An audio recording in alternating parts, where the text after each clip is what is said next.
On va commencer par l'hiver. L'hiver, on a vu qu'il fait froid, donc la tortue, elle va dormir. Elle va se mettre sous l'eau, dans la vase, pour dormir. Damien vous l'a dit, elle peut respirer comment la tortue? Avec la peau sous l'eau. Donc, tout en dormant, elle va pouvoir respirer. D'accord?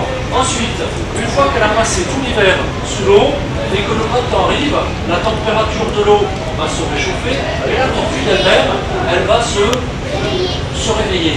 Et que se passe-t-il quand on se réveille nous le matin? La première chose que l'on fait, c'est quoi? C'est manger. Et la tortue, elle va faire la même chose. D'accord? Donc, on va marquer. Alors, l'hivernage. Tiens, bien la tortue quand même. Et voilà. Allez, Georges, tu nous places l'hivernage. Allez, laisse-toi, Georges. Allez, Georges, regarde, tu nous places l'étiquette sur la bonne affiche. Alors, d'après toi, à quel endroit elle se repose, la tortue? Ouais, c'est bien, donc regarde. Comme ceci, c'est bien. Donc là, par exemple, ce qu'il faut regarder quand on a une tortue, il faut regarder ce qu'on appelle le ventre, là. D'accord? C'est le plastron. Alors là, comment il est, le plastron? Il est plat. Il est plat. Bien sûr. Voilà. Donc si on touche, vous pouvez toucher dessus. On sent la différence. On sent la différence, il y en a. C'est des vrais canards. Vous sentez la différence? Moi j'en ai comme ça. C'est une association qui existe depuis 20 ans en France et encore depuis 5 ans, si je ne dis pas de bêtises, 6 ans. Oui, 6 ans. Dont le but est de diffuser en fait l'intérêt pour les sciences, grosso modo. Et le principal moyen, ça va être de l'animation auprès d'enfants de 6-12 ans. C'est pas que ça, mais c'est principalement ça. Concrètement, ce qu'on va faire, c'est qu'on va beaucoup passer par l'expérimentation. C'est-à-dire que les enfants, on va les mettre dans une démarche expérimentale. On va leur présenter une situation, on va leur donner du matériel et ils vont devoir répondre, généralement ça passe par un petit défi, ils vont devoir répondre au questionnement par une manipulation. Et on leur laisse toute la liberté de choisir un petit peu, de poser des hypothèses et de choisir ce qu'ils veulent faire. En gros, on va mettre l'enfant dans la même situation que le chercheur dans un laboratoire. C'est-à-dire qu'il se retrouve devant un problème et il doit un peu oublier ses préjugés pour pouvoir appréhender ce problème d'un œil neuf. Alors on va passer par l'expérimentation, mais aussi on va passer par le projet, c'est-à-dire que quand on intervient sur un temps un peu plus long avec un groupe, que ce soit d'enfants, lycéens, collégiens, on va essayer de les mettre dans une démarche de projet, afin qu'ils réalisent quelque chose et que le groupe, donc l'animateur et les enfants, se rentrent dans une dynamique pour réaliser quelque chose, une réalisation technique ou une exposition. Et aussi, surtout, qu'il agisse sur son environnement.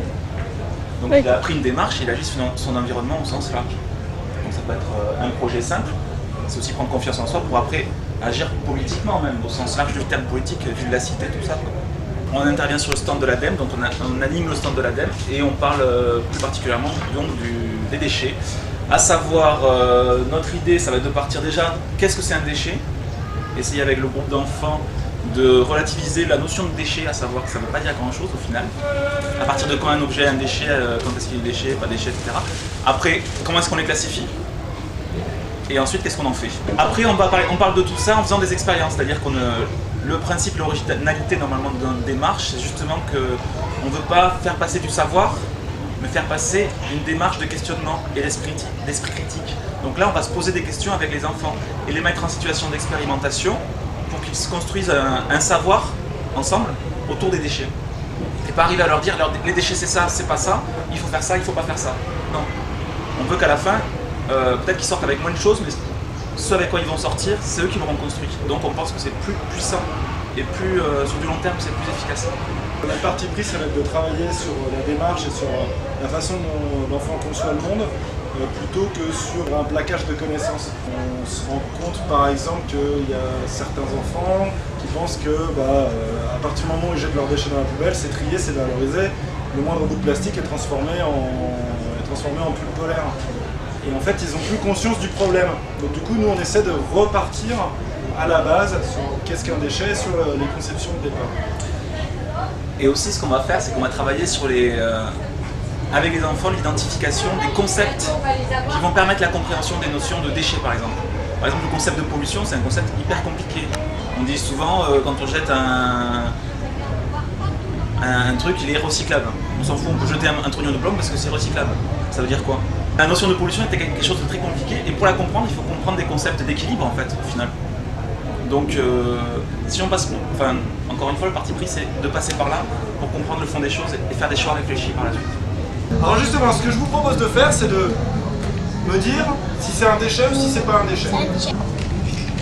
Alors, on lève la main ou on lève pas la main? On lève la main si je le jette à la poubelle. Donc on lève pas la main, on peut le réutiliser. Qu'est-ce que vous pouvez Un chiffon, monsieur, un chiffon pour la cuisine, pour tout laver, pour nettoyer.